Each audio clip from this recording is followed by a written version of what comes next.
ni makosa gani ukimsamehe mwanamke hata yeye anakushangaa baada ya msamaha? Usaliti. Usaliti? Kwa nini? Kwa sababu kuna utofauti wa mwanamke akikusaliti na mwanaume akikusaliti. Kitu cha kwanza, wanaume wameumbwa kupenda na kutamani. Sijui unaelewa? Mwanaume anaweza akamweka mke wake ndani, amempenda sana, lakini akatoka nje kuna matamanio ya hapa na pale. Mwanaume akiona anatamani kwa macho. Lakini mwanamke mpaka anamvulia nguo mwanaume mwingine, huyo hajatamani. Huyo naye kapenda.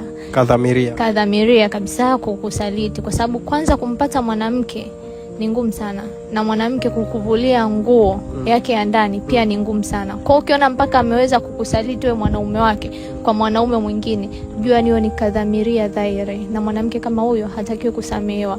Iwe alifuata pesa, iwe alifuata kuhudumiwa, iwe ni umemkosea, iwe mligombana. Kama alifuata show, kumeomba kustiriana na kumeomba pia maongezi ya watu wawili chumbani.